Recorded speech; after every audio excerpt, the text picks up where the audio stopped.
미국에서 일정에서요, 제 머리에 계속 맴돌았던 말씀이 있었습니다. 그 말씀은 잠언 16장 9절의 말씀이었습니다. 우리 한번 같이 읽어볼까요? 잠언 16장 9절 시작.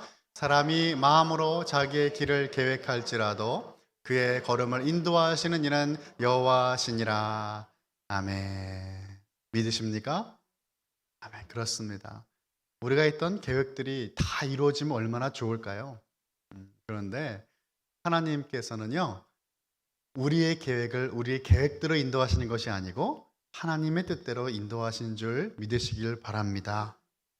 그렇습니다. 우리가 소망하는 모든 것들 다 이루어지지는 않아요. 어떤 일들이 우리의 삶 가운데 주어질지 모르는 상황 속에서 어쩌면 우리가 바라는 것들이 다 이루어진다면 그것은 우리에게 불행이 될 수도 있습니다. 하나님은 나보다 나를 더 잘 알고 계시는 분이세요. 가장 필요한 것이 무엇인지 아시기에 우리를 가장 좋은 곳으로 인도하시는 것입니다. 우리를 인도하시는 것이 푸른 초장일 때가 있고 우리를 인도하시는 것이 사망의 음침한 골짜기일 때도 있습니다. 여기서 중요한 것은 사망의 음침한 골짜기를 지나야 하나님께서 기뻐하시는 장소로 이끌림 받는다라는 사실이에요. 여기서 중요한 것은 바로 목자 되신 주님께서 우리와 함께 하신다라는 사실입니다.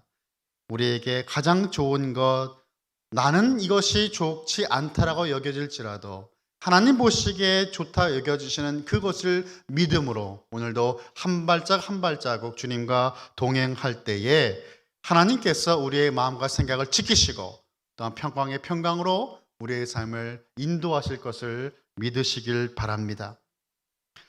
우리는 그렇게 삶을 살아갑니다. 여러분 요즘 어떻게 지내고 계십니까? 우리들의 눈앞에 보여지는 수많은 문제가 있을 때가 있어요. 근데 가만히 보니까 문제 하나만 터지지 않아요. 문제 하나가 생기면 또 다른 문제가 생겨요. 그 문제를 바라보면 이 태산과 같은 그 문제들, 그 뒤에 계신 우리 주님을 바라봐야 하는 것입니다. 이것이 바로 이스라엘 백성들이 광야에서 훈련했던 광야의 훈련법이었어요. 말마다 매일매일 똑같은 환경이잖아요. 40년을 주님께서 훈련을 시키시는 거예요. 똑같은 문제지만 또 다르게 와닿거든요. 분명히 한 번쯤 경험해 봤을 일들인데 예전에 그것이 지나갔다고 해서 힘들지 않은 게 아니에요. 또 힘들어요. 우리의 삶이에요. 태산과 같은 그 문제에 넘어 계신 우리 주님의 손길을 발견하는 것입니다. 그래서 시편 121편 1절과 2절을 보니까 시편의 기자는 이렇게 고백하는 것입니다. 내가 산을 향하여 눈을 들리라. 나의 도움이 어디서 올까? 나의 도움은 천지를 지으신 여호와에게서로다. 말씀하는 것입니다. 산만 보이는 것이 아니고 산 뒤에 계신 우리 하나님, 그 산을 만드신 하나님을 보게 되는 겁니다. 그래서 우리는 흔들리지 않는 거예요. 오늘 저와 여러분이 함께 나누고 묵상해 볼 말씀은 우리에게 좋지 않은 상황과 환경임에도 불구하고 우리가 맞이하는 매일의 시간들과 매 순간순간, 지금 이 순간까지도 하나님을 예배하기엔 가장 좋은 시간이라고 하는 그 본문이 바로 오늘 우리가 함께 나누게 될 본문입니다. 시편 33편의 말씀을 통하여서 우리가 예배를 드려야 될 그 이유가 무엇인가 함께 여러분들과 함께 나누고 우리의 삶을 주님 앞에 다시금 헌신할 수 있는 복된 시간 되길 간절히 바랍니다. 첫 번째는요, 우리가 하나님을 예배해야 되는 이유는 바로 저와 여러분이 하나님의 자녀이기 때문입니다. 우리는 항상 고백합니다. 기도할 때 여러분 무엇으로 가장 먼저 기도하세요? 하나님 아버지 기도하잖아요. 이것은 상당히 성경적인 기도예요. 왜냐하면 주기도, 주님께서 알려주신 기도를 보니까 예수님도 그렇게 기도를 시작하셨어요. 하늘에 계신 우리 아버지여 기도하셨단 말이죠. 기도는 하늘에 계신 우리 아버지께 드리는 것입니다. 그래서 우리도 기도할 때마다 하나님 아버지 기도로 시작하는 것입니다. 근데 우리가 고백은 그렇게 아버지라고 하나님을 고백하는데 내가 하나님의 자녀라는 사실을 잊고 살 때가 정말 많습니다. 여러분, 부모와 자식의 관계가 어떤 관계입니까? 끊어질 수 없는 관계 아닌가요? 언제나 어디서나 하나님 나의 아버지가 되신다는 그 사실을 나는 어떠한 상황 속에서도 하나님의 자녀가 된다는 그 사실을 우리는 잊고 살 때가 참 많습니다. 그래서 예수님이 알려주신 것이잖아요. 왜 이방인들과 똑같은 기도를 하고 있느냐? 하늘 아버지께서 너희가 무엇이 필요할지 알지 모르시겠느냐라고 말씀하신 이유는 우리가 하나님의 자녀됨을 망각하지 말라고 하시는 것입니다. 우리는 하나님의 자녀입니다.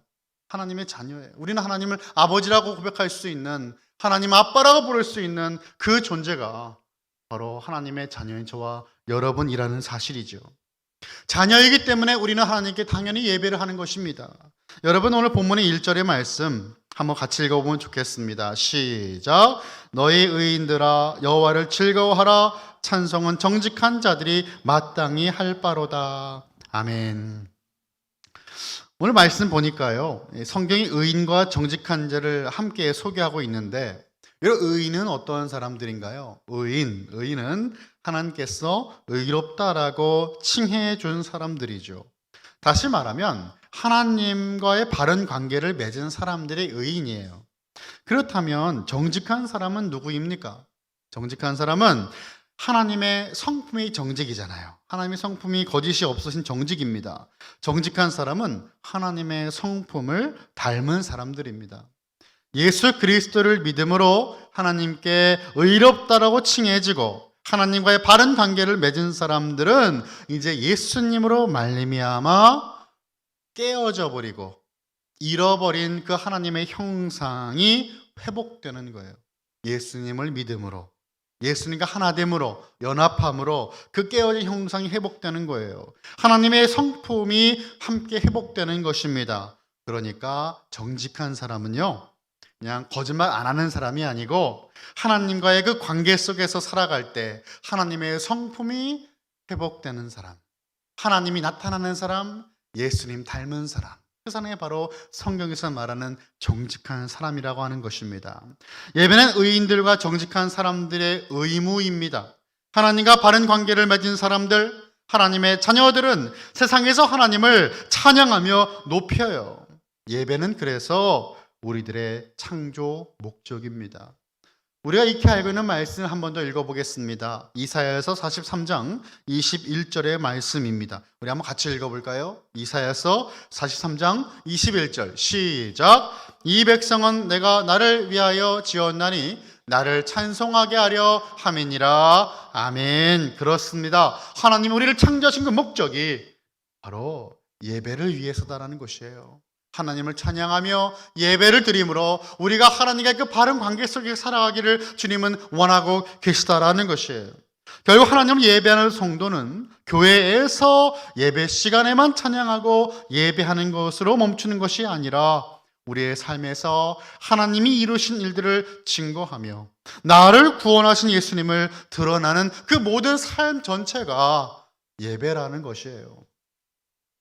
이것이 바로 예배자의 사명입니다. 하나님은 우리의 삶을 통해 이것을 나타내게 하시는 거예요. 예배와 전도는 구별되지 않아요.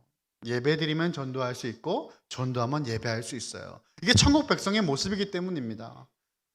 이제 예를 들면 이제 우리가 아는 친분이 깊은 분 중에 유명 인사가 있다고 생각해 보세요. 생각만 해도 좋죠. TV를 틀면 내가 친한 사람이 TV에 나오고, 그죠? 연예인 아니면 뭐 정계 아니면 유명한 사람, 이름만 대면 알 수 있는 사람이 나와 둘도 없는 친구고 둘도 없는 형제예요. 그럼 여러분은 어떻게 하시겠어요? 야, 내가 그 사람하고 참 친하다라고 자랑하지 않으시겠어요? 그죠? 저는 사실은 뭐 아는 사람 중에 유명한 사람이 없는데 어떤 유명한 사람 만난 것만 해도 막 말을 하고 싶더라고요. 내가 이 사람을 만나봤다고.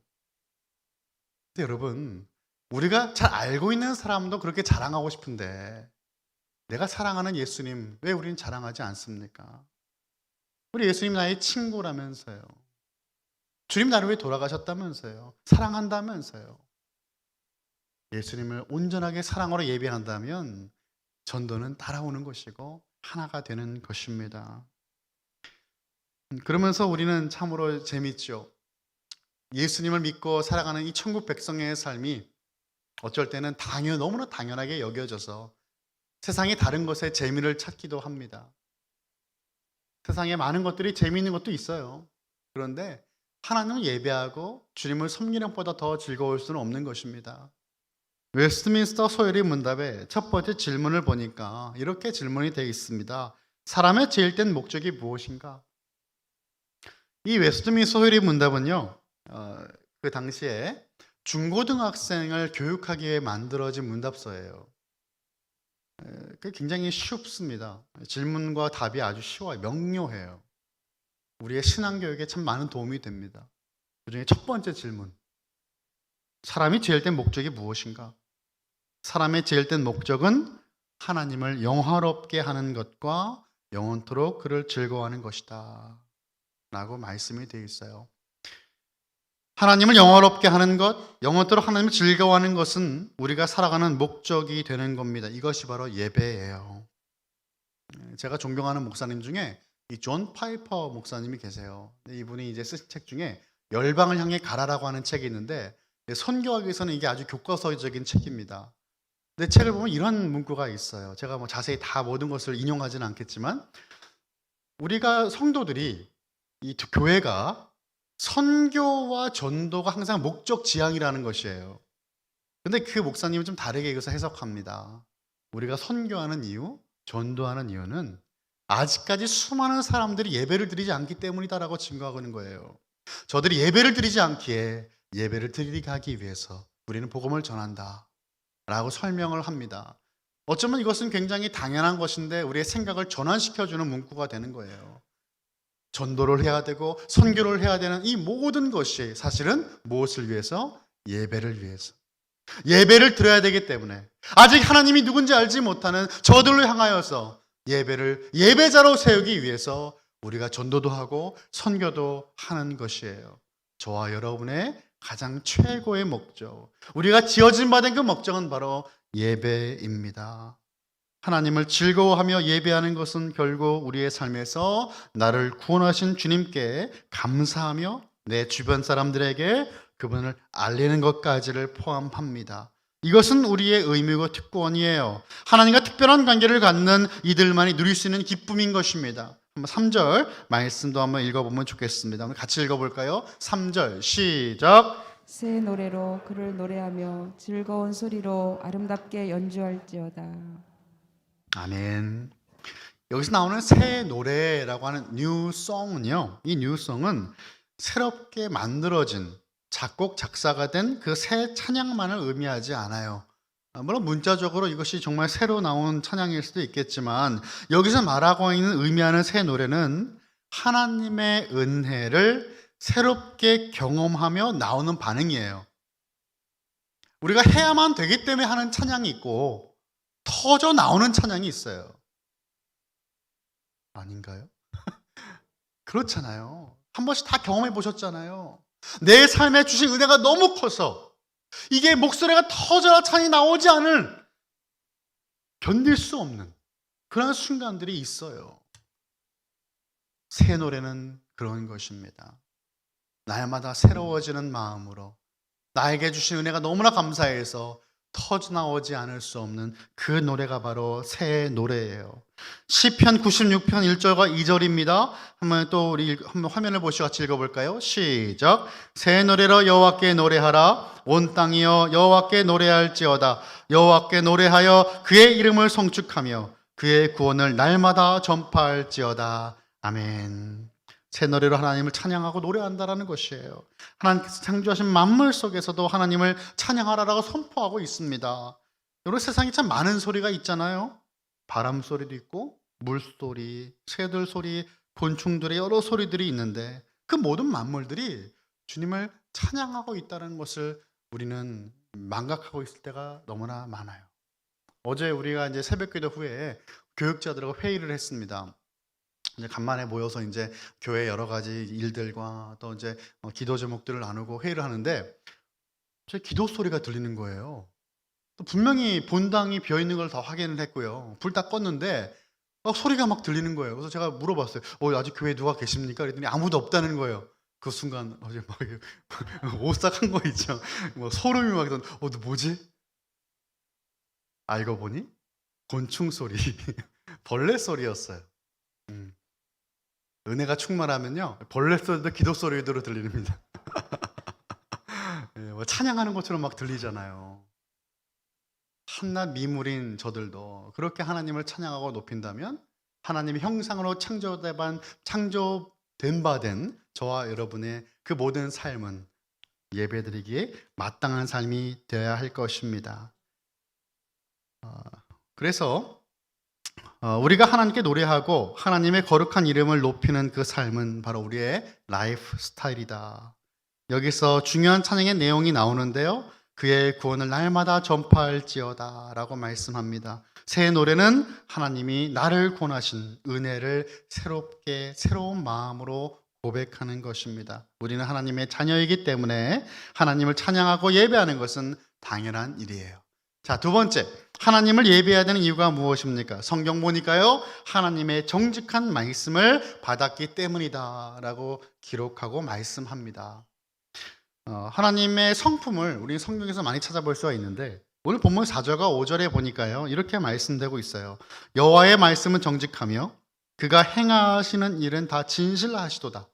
그는 공의와 정의를 사랑하시며 세상에는 여호와의 인자하심이 충만하도다 라고 말씀합니다. 우리가 예배를 해야 되는 이유는 하나님은 예배받기에 합당하신 분이기 때문이죠. 거기서 딱 마침표를 찍으면 더 이상 할 말이 없는 거예요. 하나님의 성품이 그렇다라고 하는 말이죠. 하나님의 말씀이 그렇게 증거하고 있어요. 하나님이 행하신 역사와 일들이 찬양받기 합당하다라는 말입니다.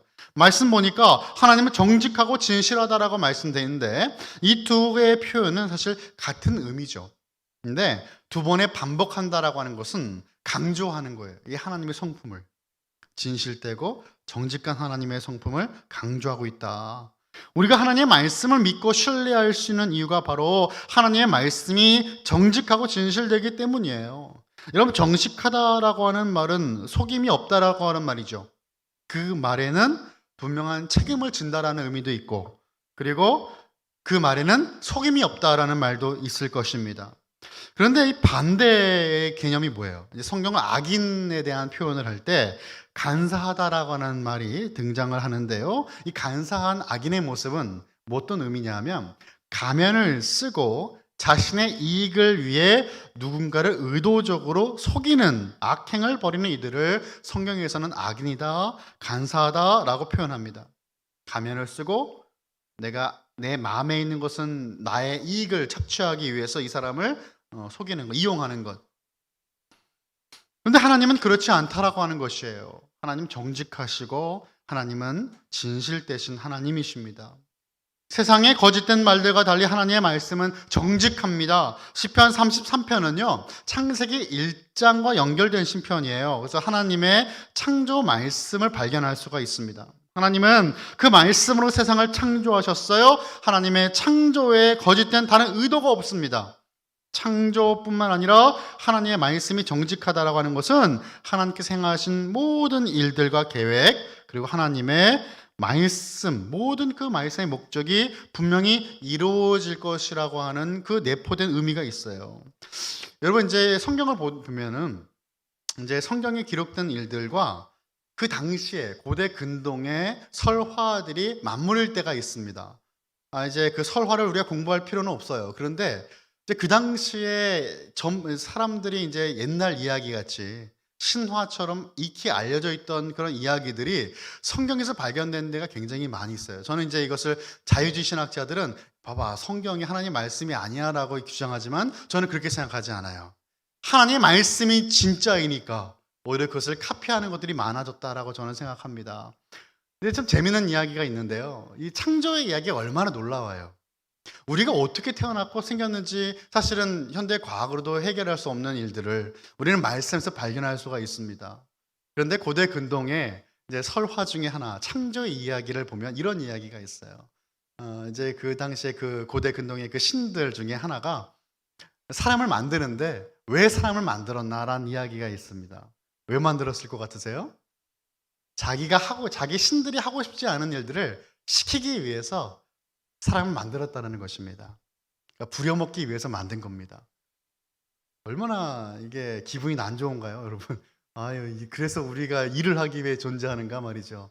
우리는 그런 존재가 아니잖아요. 하나님의 형상으로 우리를 만드셨는데 이를 부리기 위해서 만들어진 존재가 아니고 하나님을 예배하기 위해 만들어진 존재다. 결국에는 하나님과의 관계를 위해서 사랑의 신과 하나님이 사랑의 최고의 절정에 이르렀을 때 자녀를 만드시고 그 만드신 자녀를 통해서 영광을 받으시며 사랑을 주고받는 그 온전한 관계 형성이 되는 것입니다. 하나님은 사랑이세요. 그 사랑이신 하나님 우리를 지금도 사랑하십니다. 우리는 세상의 수많은 관점과는 달리 그냥 우연히 태어난 존재가 아니고 일을 하기 위해 누군가가 일을 부리기 위해 존재하는 목적도 아니고 우리는 하나님을 예배하기 위해 창조가 되었어요. 하나님은 그렇게 두 마음을 품은 분이 아니고 하나님은 항상 한결같이 겉과 속에 동일한 하나님이십니다. 변치 않은 분, 신실하신 분이 우리 바로 하나님이세요.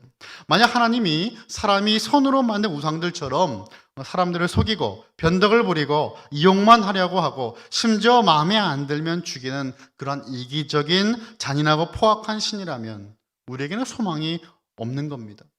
하지만 성경은 하나님에 대해서 우리에게 이렇게 증거하시는 겁니다. 5절의 말씀이에요. 세상에는 여호와의 인자하심이 충만하도다라고 말씀하십니다. 세상에는 하나님의 인자하심이 충만하도다. 하나님은 죄인에게 죄사함의 길을 주시는 하나님이십니다. 나는 나름 괜찮지 않은가 라고 생각하는 사람일지라도 하나님의 기준에 비춰본다면 형편없는 존재가 아닙니까? 하지만 다행히도 하나님은 공의와 정의의 하나님이심과 동시에 인자의 하나님이세요. 하나님의 헤세드, 하나님의 그 놀라운 인자하신 사랑 우리는 기억합니다. 하나님의 공의, 하나님의 정의 물론 맞지만 여기서 멈추지 아니하시고 하나님이 인자하신 분이며 우리를 구원하시는 하나님이세요. 그래서 우리는 하나님을 찬양하는 거예요. 하나님은 좋으신 분이죠. 미국에 갔다 왔으니까 영어를 한마디 하면 God is good all the time. God is good. 하나님은 좋으십니다. 선하십니다. 언제나 하나님은 선하십니다 라고 우리는 고백합니다. 한 걸음 더 나아가서 하나님은 좋은 분으로 끝나는 것이 아니에요. 하나님은 우리의 하늘 아버지가 되시죠. 악한 육신의 아버지라도 좋은 것으로 자녀에게 줄 줄 알거든 하물며 하늘에 계신 아버지는 어떠하시겠느냐. 우리 예수님께서 마태복음과 누가복음에서 말씀하시잖아요. 구하는 자에게 좋은 것을 주시는 분이 우리 하늘 아버지이십니다. 좋은 것. 누가복음에서는 성령 하나님. 가장 좋은 것. 하나님 자신을 우리에게 내어주신 그 하나님의 사랑. 바로 주님의 사랑, 하늘 아버지이십니다. 마지막 이유는요, 이것입니다. 우리가 하나님을 예배하는 마지막 이유는 하나님의 시선이 늘 우리를 향하기 때문입니다. 이것이 얼마나 큰 위로가 되는지 모르겠습니다. 10절과 11절의 말씀을 한 번 더 같이 읽어볼까요? 시작. 여호와께서 나라들의 계획을 폐하시며 민족들의 세상을 무효하게 하시도다. 여호와의 계획은 영원히 서고 그의 생각은 대대에 이르리로다. 아멘. 하나님은 여러 나라들의 계획을 폐하시고 민족들의 세상을 무효케 하십니다. 이것이 하나님의 능력이죠. 하나님의 선하신 계획은 악한 나라들의 계획을 빗나가게 하시는 거예요. 사람들의 어떤 악한 노력을 하든 하나님의 목적은 반드시 유지가 되고 하나님은 역사하신다는 것이에요. 우리의 계획이 아무리 탁월해도 인도하시는 분 누구이십니까? 하나님이시다라는 거예요. 하나님이 우리를 그렇게 인도하신다는 것입니다. 이와 같은 능력 있는 말씀과 사역을 행하신 하나님은 찬양받기 합당하시죠.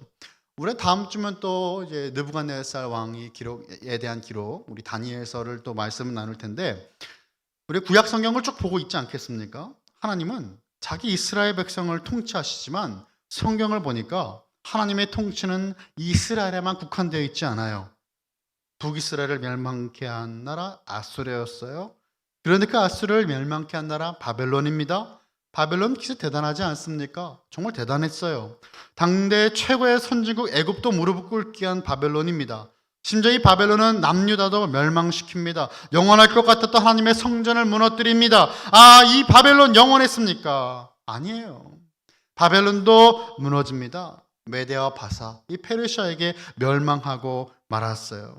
교만해진 바벨론을 하나님은 다시 굴복시키신 것입니다. 바벨론도 심판하신 거예요. 그럼 뭐 바벨론을 멸망시킨 페르시아 영원할까요? 그렇지 않았죠. 헬레니즘이라고 하는 그 그리스의 문화에 또 무릎을 꿇고 맙니다. 그리스도 또 로마에게 무릎을 꿇게 되지요.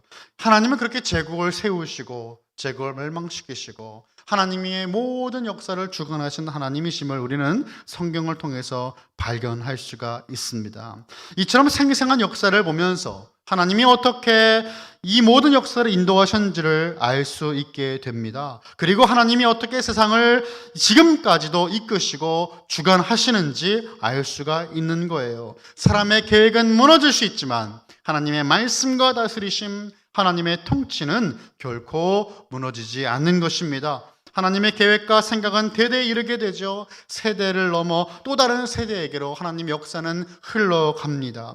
우리는 악인들만 하나님께 반기를 든다고 생각하는데요. 근데 세상 사람들만 하나님께 대적하는 그 문화를 따르는 것이 아니에요. 안타깝게도 하나님 믿는 성도들, 하나님의 사역을 감당하는 사역자들도 하나님께 대적할 수가 있더라고요. 안타까운 것입니다. 그렇게 되면 안 되는 것입니다. 영국의 청교도 신학자였던 그리고 목회자였던 존 오웬은 성경적이지 않은 상상과 미신의 영향을 받고 잘못된 예배에 빠져 있는 그 모습을 보면서 기독교인들이 우상 숭배하는 이유가 우리의 육에 속하였기 때문이다라고 증거합니다. 사람들이 육신에 속하여 살기 때문에 성경에서 말하는 예배에 빗나간 예배를 자기들이 원하는 대로 드리고 있다. 그 설명을 하는 거예요. 육에 속한 사람은 영적인 관심이 없습니다. 은혜 받고 싶고 하나님 임재에 목마르지 않습니다. 다른 것이 마음속에 가득하기 때문이에요. 나를 구원할 수 있겠다고 믿게 하는 것, 우리는 그것을 우상이라고 부릅니다. 우상이 하나씩 마음에 자리 잡고 있는 거예요. 육적인 사람이기 때문입니다. 오늘 본문 16절과 17절에서 말씀하듯이 이렇게 말씀이 되어 있죠. 많은 군대로 구원 얻은 왕이 없으며 용사가 힘이 세어도 스스로 구원하지 못하는도다. 구원하는 데에 군마는 헛되며 군대가 많다고 하여도 능히 구하지 못하는도다 라고 말씀하는 겁니다. 많은 군대로 구원받지 못한다고 말씀하시는 거예요. 왕의 입장에서는 물론 군대가 많으면 어떠한 나라가 쳐들어와도 괜찮다라고 생각할 것입니다. 이 왕에게 군대는 자신의 피할 곳이며 구원을 줄 수 있다라고 믿게 하는 우상이 되는 거예요. 이 정도 돈이면 괜찮겠지, 이 정도 자리면 괜찮겠지 하는 그 무언가가 하나님의 자리를 대신한다면 여러분 그것은 우상이 됩니다. 용사의 힘, 군마 모두 자신의 힘으로 구원을 얻을 수 있게 믿게 하는 우상이죠. 물론 왕은 군대를 조직하고 모집하며 모병하고 훈련을 시켜야 합니다. 여기서 말씀하는 포인트는요, 그것을 의지하여서 하나님을 보지 못하는 어리석은 잘못을 범하지 말라라고 하는 것입니다. 군대를 아무리 많이 모은들 그 끝이 있겠습니까? 돈을 아무리 많이 모은들 끝이 있겠습니까? 아무리 높은 자리에 올라가도 그 끝이 있겠습니까? 많이 있으면 더 좋다라고 생각하죠. 돈도 그렇고 모든 영역이 다 그렇습니다. 과하면 그것이 하나님을 의지하지 않게 만드는 우상이 됩니다. 사랑하는 성도 여러분, 하나님을 믿고 의지한다라고 하는 것이 무엇입니까? 내가 할 수 있는 영역에서 최선을 다하고 하나님께 맡기는 거예요. 하나님께 맡길 때 우리는 무엇을 발견합니까? 내가 최선을 다한 모든 것이 하나님의 은혜였다라는 것을 깨닫게 됩니다. 왜일까요? 오늘 말씀을 보니까 인자하신 하나님은 당신의 백성에게서 눈을 떼지 못하십니다. 하나님 나를 보고 계셨구나. 나와 함께 하셨구나. 그 고백이 터져 나오는 거예요. 13절부터 15절까지의 말씀을 우리 한 목소리로 읽어보겠습니다. 시작. 여호와께서 하늘에서 굽어보사 모든 인생을 살피시며 곧 그가 거하시는 곳에서 세상의 모든 거민들을 굽어 살피시는도다. 그는 그들 모두의 마음을 지으시며 그들이 하는 일을 굽어 살피시는 이로다. 아멘. 아멘. 우리 하나님은 하나님의 백성을 굽어보시고 살피시는 하나님이십니다. 우리 아버지이십니다.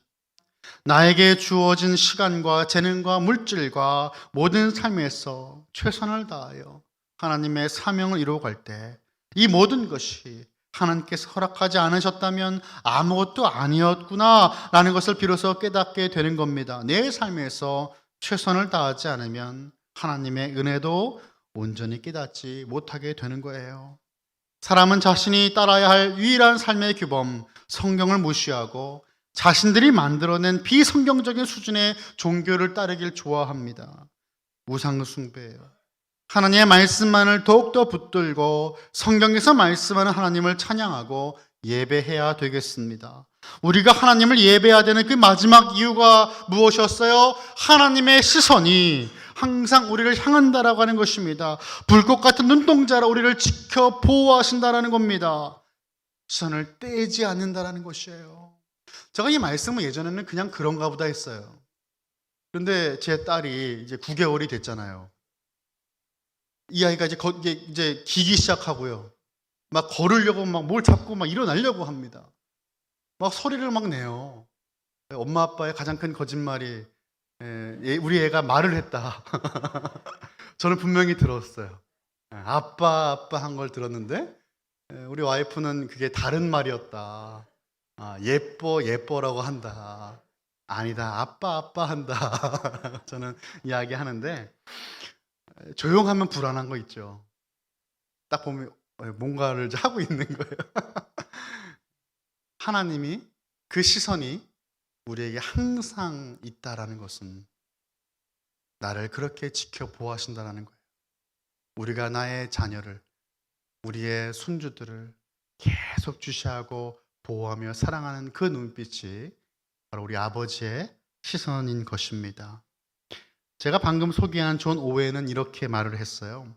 영적 갱신이 그리스도를 사모하게 한다라고 하는 사실만이 그들을 지켜준다.